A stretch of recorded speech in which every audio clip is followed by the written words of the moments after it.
Create, write, post, and then repeat. Now, for most business owners, social media is a staple of our day-to-day workflows, something that we know we need to do, maybe something we hate actually doing, but for many of us, it is a part of running a successful business. And while we may have created a rhythm or a system when it comes to creating and sharing our content, we often forget about the final critical step of the process, determining if what we're doing is actually effective. Like, when was the last time you did an audit of what's actually working? At the beginning of this year, my team and I did audits of all of our accounts and really took a step back to look at what's working, what's not working, and how those insights can guide us forward. This Goal Digger is your sign to do the same thing. This is the Goal Digger Podcast. Okay, before I dive in, I want to address an elephant in the room. So this year, more than ever before, I have had so many conversations with business owners and content creators about how they are so sick and tired of creating content. Like, it is the thing that is looming on their to-do list. It is this thing that they feel like they have to do and they're not entirely sure why. It is this thing that is haunting them. And so before we dive on in, I want to address this, that if you feel this way when it comes to content, you're not alone. And if you're listening to this and you're like, I don't even know how to do an audit because I haven't posted in 6 months because I don't even know what to post, I got you. So we're going to kind of talk about how to reframe the way that we're looking at content in totality so that you're excited to create it again. This last year was so transformative for me when it came to content creation because I really started to tie the content that I was creating to real results, which made creating and posting content so much more fun. And so today, as I walk you through this audit, regardless of if you've been showing up every day for the last 60 days or you haven't posted in 6 months, I want for you to listen to the lens that I'm looking at content through so that maybe you can shift your perspective on this topic that might be dragging you down a bit. So let's dive on in. Now, first, I want to start with a few higher level thoughts on this. And I've actually been thinking about doing an entire training on this topic and strategy because the more that I'm around other people, the more that I've realized we've figured out a system that is super effective, that doesn't take a lot of time, and that drives massive results. And so if this is something you want, like if you would want to learn my exact social media system and how we plan, create, and post the content, send me a message on Instagram and just let me know that's something you want to learn more about because I've been thinking about doing that. So higher level, I think a lot of us are just straight up burnt out. For many of us, we've been showing up online for years. Like, when I think about the fact that I've literally been showing up and posting content for over a decade, it's no wonder we're tired, right? And everything is always shifting. And I think for so many of us, we're just sick of like, when is the next shoe going to drop? When is the next algorithm change going to happen? When is the next feature going to be added that we have to learn? And so a lot of us are just straight up tired. The second thing is that a lot of people that are at a higher level of social media have over systemized it. And what I mean by this is that they have hired out teams and video editors and other people are creating their content. They've gotten so disconnected from the content that they don't even enjoy it. They don't want to post it. They don't feel attached to it. And I think that their followers can feel that. And so then guess what? The posts are falling flat. It goes through too many parties so that by the time it's actually published, it's so far away from what the creator would actually write or say that people can sense that. Another thing is that a lot of us are not getting a strong enough ROI to legitimize the time that is necessary to create, share, and post content. And so we're like, what's the point of all of this? Like, it's not doing anything for me. I can't actually connect the dots on how or why this is important. Therefore, I don't want to do it. And so I think for a lot of people, this is the biggest one of like, I know I should be doing this, but I actually don't know what it does for me. And we're done looking at likes and comments, like those don't pay the bills. And so we want to connect the dots in a stronger way that will give us more conviction when it comes to actually creating and posting content. The last thing that I will say is that we've gotten too far away from the content and what maybe got us a following in the first place or why we started in the first place. And I think that a lot of creators, when you were first starting out, you just shared the things you loved, the things that brought you joy, the things that you were passionate about. That was what people was connecting with you on. And for so many of us, we've kind of thought this to death, or we've adopted different strategies that might be effective, but we got away from like the true connection that social media can offer us, which means that we feel disjointed from the content, our audience feels disjointed from us, and therefore it's just left with this feeling of like, this doesn't really feel like anything. It feels like shouting into the void. So we really want to change that and bring back like the humanness of social media and the connection and community that can be built on it. So my goal for you is to start enjoying creating content again, to bring the joy back into the entire process. Now, the other important piece is to find a way to link your hard work to these real results so that social media and content creation is not just another thing on your to-do list, but it is something that is a really big part of your overall strategy. It's a part of your flywheel that really makes sense and leads people to the ultimate goal of whatever it is that you are doing for your business. So here's the biggest shift for me. And this came over the last year. I've talked about this topic ad nauseum on the show, but the biggest shift for me happened when we started using chat funnels. So chat funnels are those automations that you see usually on Instagram, also on Facebook, where someone will say, comment the word pod and I'll send you my free podcast training. And it starts this automated experience inside of your DMs. Everything shifted for me when I started using this strategy because I was very easily able to tie every piece of content where I was using this strategy to real results. And I'm talking about email subscribers, I'm talking about webinar registrants, I'm talking about actual sales. And so when you are thinking about this, if you are struggling and you're like, I don't really get what my content does, like it might get a few likes or comments, but it's not actually getting people to purchase from me or hire me, then this might be something you want to explore. If you want to see what this looks like and or learn from who is helping me implement this, go on to Instagram at Jenna Kutcher, DM me the word chat, and you can literally see how this automation works and how we set it up. It's actually really cool. So you can DM me the word chat. Okay, so overall, when we were doing our audits, we were looking at all of our accounts. And so we started with one account and then went to the next and the next and the next. And so here are a few things we were looking at. So first, looking at your profile. A lot of times we forget about this piece. And a lot of times we have a lot of social media platforms, right? We could be on Pinterest, LinkedIn, Instagram, Facebook, TikTok. Like the options are endless. But oftentimes we're not actually going through and saying, is this the most current photo? Is it an engaging photo? Is this the right bio? Does it tell people who I am, what I do, how I serve? Are my links the most strategic and accurate links? And really just looking at like, is this up to date and is this a current reflection? We actually have a task that is assigned to me every single week for me to audit the bio on my Instagram because I'm often tweaking it and changing it. And that way I'm staying strategic with that piece because that is a really big piece, especially for new people who are being exposed to you. They want to click over, understand who you are, what you do, and potentially even have a next call to action for how they can get in touch with you. So what we ended up doing is we did this audit and we started to look through. Now, if you are, let's use Instagram as the main example here in today's episode.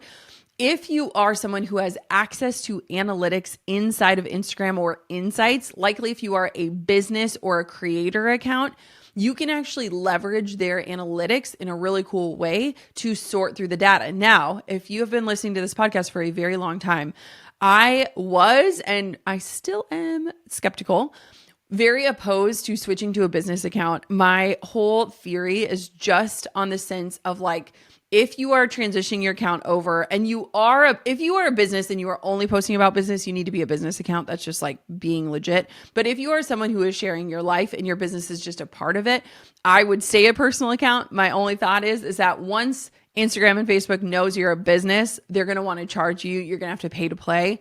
That's just my theory. It's never been proven. However, I am under a creator account because that's exactly what I am. And so now I have access to analytics. But regardless of if you have access to analytics or not, you first want to start looking at your top performing content. Now, you probably could already list off a few of the things that you've posted or done that have performed really well. So even if you are just dipping your toe into analytics, you likely already know like every time I talk about this thing, it does really well. Or every time I post about this topic, people love it. And so a lot of times in the back of our mind, we have identified the themes, the trends, or the types of content that perform well, but really doing an audit And saving your posts or taking screenshots of the stuff that is really working can help build out a little resource for you on the days where you're stuck or you're like, nothing is landing these days. What should I do? And so obviously it's pretty easy to identify your top performers, but you want to look at a few different things. So a lot of times when people look at top performers, if they're looking at things like reels, they're looking at views or they're looking at likes and comments. I also want for you to do a little audit. And if you have analytics, you can also see which posts got you the most new followers, which posts led to a real ROI, like which ones actually helped you sell your thing or get a new email subscriber or something of value in your business, and which content got the most saves or like forwards, like where people were sending it off, shares. And so you want to kind of look at a few different things because a lot of times people just stop at the ones that got the most engagement.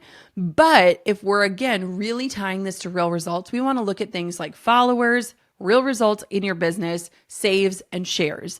And so I was kind of using the analytics tool on Instagram to sort through this just to see, are there trends? Is it the same type of content for all of these? Are there different types of content that maybe get shares and different ones that get saves, and just kind of starting to feel out like, can I notice trends in this? Because when you start paying attention to trends, you can almost start to predict the outcome of the content you're creating, which again gives you more clarity and certainty in the creation process, which is something that I think we all want. You also want to look at the variables of your top performing content. So again, a lot of times we might just have something that takes off. We often just chalk it up and be like, oh, this was just like a fluke, or this was the actual piece of content. But there are so many different variables surrounding what your content is and what can impact it in terms of the results. And so really take a minute to be slightly more analytical here. What was the topic? What was the audio if you used one, say for a reel? What was the caption? What was the call to action? And what was the hook? And so again, you want to kind of dissect your top performing posts and again, see if you can identify trends. Now, there are so many different people out there on the internet that teach like, here is the exact ingredient for going viral. And I will say that there are some really good tips in there, but when you start to dissect your content, you might notice like, oh, I had a really strong hook. I had a really epic CTA. I was using trending audio. I was talking about this topic. It was this length. It was this type of footage. And again, the more that you can identify what is working well for you, the more that you can create more content just like that. So here's my pro tip. A lot of times when people do audits, they might just like take a few notes and be like, okay, this is the top performing. Here's what I want you to do. Create a document or a folder. Like you could literally screenshot things on your phone, but I think having a document where you can link up to the actual post for easy access is a really great thing. So we have a working doc of like our top performing content of 2024, and you want to go through and try to save your top 5 to 10 posts. And again, have easy access that links to that content so that you can click on it, remind yourself of what that content was. Pull out the actual content and the caption. Take a little time again to evaluate. When you actually go through and splice and dice this content and look at it, you might start to notice trends. Now, also having this on file is totally going to help you when it comes to sitting down and planning out your content, using it as this reference point, and also as an encouragement to try more of what is already working. One thing that I've heard from other creators, and we're starting to test it out in my own business and content strategy, is this idea of reposting content that already performed really well. And so I follow a few different content creators that are teaching about Instagram content. And one of the things that they're doing is every 30 days, they're looking at their top posts and they're literally reposting the same exact post to see if it'll take off again. And it's funny because we've actually been testing this a little bit recently and it seems to work. And if you really think about it, about 3 to 5% of your audience is actually seeing your post the first time. And so you're not like double hitting people. And plus, nobody is paying that close of attention to your content anyways. And so lose all of the ego things that are telling you like, oh my gosh, I could never post the same thing 2 times. And maybe test it out, especially if you're posting a decent volume of content. Nobody's going to notice. You can always archive the first time you posted it and repost it again to see if it'll take off again. But we have been noticing that you can reuse content or reuse themes, strategies, words, captions in a way so that you're not constantly reinventing the wheel. You can always tweak things if you want or recreate it, but here's a random tip. Try reposting the stuff that's already done really well. Having a curation of these top performing posts can also just help when you are starting to think through different strategies that you want to try. So when we sit down, let's say we're going into a launch, I am like, hey, I need 10 different reels on this one topic, looking at what has been working, what has worked in the past, different types of content. It really helps for me to understand, okay, this is the type of content I need to shoot. These are the types of audios we need to source. This is how we can start to plan that out. And so again, just create this resource for yourself. You're going to thank yourself later. You can make it beautiful. You can make it hodgepodge. You can take screenshots, however you want to do this. But I just recommend you don't just quick scroll through your feed and look for the top performers and leave it at that. Try to organize that information and identify trends. Now, the next thing we did is look at the bottom performing content. And I'm not just looking at vanity metrics here. So I'm not just looking at like which post did the worst, quote unquote, with likes and comments. Yes, it is good to look at those just so that you kind of have a lens on it. But I also want to look through the lens of like, well, what was the intent of that post? What was the goal of that post? I've shared this before, but if somebody were to look at my social media feed, they would notice like, whoa, Jenna, when you talk about X, Y, and Z, you have a really strong engagement. Usually those are things that are not leading to real results. The purpose of that content is things that I'm passionate about and things I want to connect with you on, but it's not actually leading to ROI. If people were doing an audit and they were only looking at likes and comments, they would be like, hey, Jenna, just like never talk about your business again, because every time you do that, it falls flat. But if it is, quote, falling flat and still delivering a result that leads to a true return on my investment, dude, I'm going to post about my business. I'm never going to stop. And so I want to make sure that as we're looking at this, we're not, again, just focusing on vanity metrics. We're actually looking with a critical lens of like, did this content do what the goal of the content was? And this might lead to a bigger question here of like, as you are creating content, are you asking yourself, what is the end goal or the desired result of this piece of content? And if you're not doing that, that is a beautiful place to start, because that is going to help for you to really start to identify what type of content you need to create, what the goal of the content is, and how to make that goal achievable through the content you're creating. So when you start to analyze your bottom performers, you might start to see trends that can guide your decision process forward. So here are some questions that I want for you to ask yourself about bottom performing content that you are now identifying. So even if others don't like this or it's not, quote, performing well, do I still love it? Because I think a lot of times we start to share things that we're really excited about, that we're passionate about, and then it doesn't, quote, perform well, and then we stop posting it. But like, if nobody cares, if nobody likes it, do you still love it? I think that's a good question to ask yourself. The second question is there a way to test or experiment with this type, style, or topic, or try something else? Do you want to continue to create this type of content that is underperforming and try to tweak it and make it perform better? Or do you want to leave it behind? Do you want to scrap this category or this type of post altogether and move forward with a different strategy? And so these are questions you can ask yourself about your bottom performing content. Like, for example, I love like fun and cheeky quotes. I love inspirational quotes. I just like love quotes. The amount of screenshots that I have of just like, ooh, this one hit deep on my phone is really, really big. And it would be really easy. As we were doing our audit, we noticed on the Gold Digger account, like, oh, these quote graphics aren't doing very well. And it'd be so easy to be like, all right, let's just never post a quote again. I'm like, well, maybe we can dig a little bit deeper. We realized that as we were looking at those, the captions of those had no call to action. So it's just like inspiring words that I love, and then a short little caption, and there was like nothing else. It was just a dead end. It was like, well, no wonder these aren't performing well. We're not asking people to share something or to engage with it or to share it.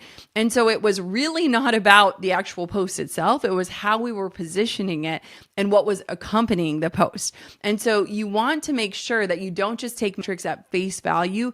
Again, take some time to really look at all the pieces of a post to see if there are themes or trends that will give you insight so that you can continue creating with confidence. So that was something that was really interesting to us, is like, oh, well, these don't do well. And it was like, well, no wonder they're not doing well. Look at the last 5 of them. The caption was the exact type of same. We got to change that first before we scrap it all together. So the next big thing that you want to do with your audit is you want to reevaluate what your JK5 is. I recently did a private coaching experience. I never do private coaching. And I did a private coaching experience with a creator, and we were walking through what her JK5 was. So if you are unfamiliar, this is something I invented, I don't know, 7 or 8 years ago. It's been written about in marketing books. But basically, it is about having 5 different content pillars that are a part of your brand so that if somebody doesn't know or need what you have to sell, they still have a reason to follow you. So these are like connection points so that you can build a true brand, not a business. Because a brand is a personality behind your offers, and a business is just the product or service or offer that somebody can purchase. And if you want to have something that can pivot, that can evolve, that can build a true community and not just a following, then you want to have a brand. And so the JK5 was created so that I could have a slight system around my content. And so years and years and years ago, I basically posted Monday, Tuesday, Wednesday, Thursday, Friday, and each of the days of the week were a different content pillar. So when I first started it, it was puppies, it was home, it was marriage, it was wedding photography, and it was calligraphy. And these were pieces of my life. And so if people didn't need wedding photos, but they loved rescue dogs, they followed me. If people liked calligraphy, but they didn't care about my couch, they still had a reason to follow me. And basically, it gave my ADHD brain a loose structure of here's how to post to build something that is true and recognizable, give people a reason to follow me, even if they don't need my services at the moment, and help me build a real brand. And so I want for you to think about what are some of the pillars of you and your company.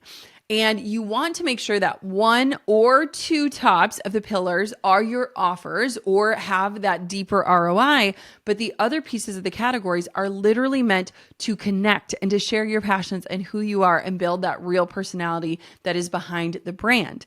And so reevaluate what are the main pillars. We have pillars for this podcast where we think through these are the 5 main topics that we cover on the Gold Digger podcast. How are we ensuring that we're continually covering these throughout the content we create? We have pillars for my social media. We have pillars for Pinterest. And so you really want to think through, okay, what are the categories? And if you're struggling with this, imagine that you had your own magazine.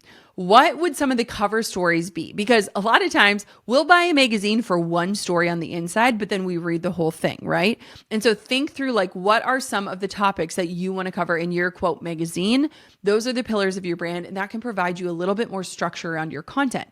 Now, if you already have them, ask yourself, do I need to reevaluate these? Have these changed? Is there something I want to test or try? Is there something new in my life that I want to start sharing?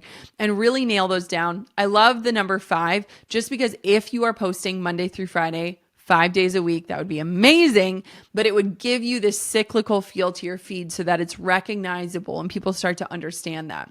So this year for me was a huge year of strategizing and systemizing. So over the last year, we've started to create these systems, but this year, 2024, I'm going deep on how I want everything to have standard operating procedures and playbooks. I want to have a system and a strategy so that I don't feel overwhelmed and I'm not waking up in the middle of the night being like, oh, did that one thing get done? I feel like for so long, I really hated the idea of systems. It felt like, as a creative person, it felt like I was boxing myself in. But at this stage of life, with 2 young kids and a lot of moving parts, systems and structure are now giving me so much peace in life. And they're also giving me boundaries so that I know what I need to do and what I can let go of. And so I am building out this system that I want to teach you soon, but I have basically created this process where I can sit down and literally create 10 reels in one sitting, have them all saved as drafts, ready to publish. And then I set up a little reminder of when they need to go up. And it's taken me out of this feeling of I need to create every single day. It's content I still love. It's content I personally am creating, but it's been this system that allows for freedom and flexibility to share what I'm excited about and I'm passionate about in the real moment, as well as having posts ready to go so that on days I'm not oh crap, I haven't showed up on social. What the heck am I going to write about? So for our Goal Digger and social media channels, we have this really consistent posting schedule. So for my feed, I manage it, I run it, I create everything that goes on it. I am the person typing everything out and responding to DMs. But for our other channels that we're managing, we have these consistent posting schedules. And honestly, the biggest thing that we're doing right now is really refining them and looking into what tweaks we want to make and what things we want to try on them. So if you are listening to the show, go over and follow us on Instagram at Goal Digger Podcast. You can watch our experiment in real life as we're testing out new types of content. What content is landing? What is getting shared? Just click the link in the description. You can click follow, but you will literally get kind of a behind the scenes as we're revamping the social structure and content on this account in real time. So it's going to be really fun. So like, for example, on Goal Digger accounts, we basically have a theme for each day of the week. So just like the JK5 gives you themes, we are doing the same thing on our secondary account. So we're sharing a new episode. We're sharing a reel about an episode. We're asking our community a question. We're posting inspiring content. Now, since that account is more niche because it's strictly for people like you, our listeners, our pillars are a little bit more focused on the show and sharing that content, right? People can follow my main account if they want to see my life, but if they're like, just give me the podcast content, that's where it lives. Now, for me, when I think about brand pillars and the JK5, like mine continues to evolve. It has evolved so much over the years. I used to share mac and cheese every single Monday. Like Mac and Cheese Monday was a thing. It was a movement. I shared foster puppies on Fridays. These days, I am more so just sharing my life. I'm sharing my motherhood journey. I'm sharing my routines. It like continues to evolve. If I had to define my JK5 right now, and this is something I'm still working through with my audits, I would say it's motherhood, home, health, business, and lifestyle. Those are the 5 main things that I like to focus on, and it seems like you guys like to follow. So the next thing that you have to think about after you're doing these audits and analysis, you looked at your top performers, you looked at your bottom performers, you've optimized your profile, is ask yourself, what do I want to experiment on? Now, as you work through your audits and you start to notice these trends and areas you want to improve on, areas that you might want to rework, I also urge you to be willing to and excited about experimenting. I'm not just talking about trying a new strategy once or twice. I'm literally talking about like being committed to trying something for like 30 days to really glean, is this going to work for me? Does this work for me? You might find something brand new that works exceptionally well for you, or a new style of creating content that you love, or a new way to share your life that you hadn't even thought of. I have an entire episode about the topic of experimentation and why I think more entrepreneurs need to be willing to experiment. I think it's going to change your life. If you need some inspiration, you can go back and listen. It's episode 704, the critical reason why you need to experiment more in your business. We will also link it up in your show notes in the description for today, but that episode is really powerful. And I think especially when it comes to social media content creation, we have to be open-minded to try new things. We're never going to evolve on social and still get results if we are not willing to try and experiment. That is how we uncover what's actually working and what we enjoy creating. So if you have a new idea, or you have some time and you can kind of do a little analysis of some of your top accounts that you love following and ask yourself, what type of content are they creating? What is their cadence? What do I love seeing? What do I hate seeing? What do I want to see more of? You can do a little bit of a competitor analysis and really maybe get some new ideas that you want to test out on your own feed. Again, experiment, commit to it. Don't just try it once and say it doesn't work. Do it repeatedly so that you can get real results that can help guide you and your decision-making process forward. Okay, we're winding on down, but before I leave you, you have to create your plan. So again, let's go back to the beginning of this episode. If you are someone who has not been consistent, we have to create a plan. You cannot just have this feeling every day of guilt and shame for not showing up on a platform you think you should be. We have to create a plan and create a realistic plan that you can actually stick to. Something amazing happens when you see yourself following through on a plan. Even if it is to just post once a week for the next month or show up on Instagram stories for 1 minute a day, whatever that looks like, we have to have a plan. And I'm not talking about like a rigid plan that sucks the entire fun out of social media. I'm talking about a plan that keeps you from berating yourself, that you're not doing what you think you should be doing, or keeps you from sitting in that spiral of thinking you need to create content on the fly and you have no idea what to post or what to say about it. I've already shared what the posting schedule looks like on Gold Digger, but on my personal account, we've been working at having this system where I have at least 3 pre-prepped reels ready to go for the week. Again, this helps for me to feel like, okay, I'm staying consistent on days where I have nothing to say. I still have content to create, and this is all locked and loaded. So I can literally just go on, hit publish, and engage with people in the comments. But this also leaves room for me to post the random things that I want to share about. So it keeps the spontaneity in social media. It keeps the fun in it. So I found that perfect balance of like, ideally, I would love to show up 5 days a week on social media. Does it happen every week? No. But when I have 3 pre-planned posts, along with the opportunity to share whatever the heck I want to share, it's this beautiful mix of having structure and systems while also having freedom and flexibility. And so create your plan and figure out what does that look like for you and how can this plan really elevate you to have confidence and love for creating content. And so that has been super, super helpful. Now, again, there's no right or wrong posting plan. Most of us do not have the bandwidth to post 2 reels every single day or whatever that is that people tell you have to do to grow your account. And so get really honest with yourself. Keep it super simple, make it doable, start to do that. And as you start to create your own rhythm and system and structure, then you can always expand as you go. Okay, the last thing that you want to have on your calendar, and I literally mean going onto your Google Calendar, setting a day aside or a few hours aside, making it a meeting that you will not skip, is having a day to reevaluate your efforts. And so I want for you to make sure that this isn't just an audit that you do once a year, but that you're doing it every 30 or 60 or 90 days to really assess and stay on top of like, here's what's working, here's what's not working. Do I want to drop that? Do I want to change it? Do I still love it? And asking yourself these big questions so that every time you go to post, you are very clear. What is the goal? How will I evaluate if this was effective or successful? And did I enjoy the process of creating and sharing this? So make sure you put on your calendar a reminder to reevaluate and do another audit shortly so that you are consistently staying on top of what's working and what's not working. So that if somebody were to ask you, imagine being on like Shark Tank and Mark Cuban says to you, okay, what are you doing on social media? And you can say exactly what your plan is that you just created. And what is the effectiveness of your social media? And again, you can report that because now you know how you're tying it to real results.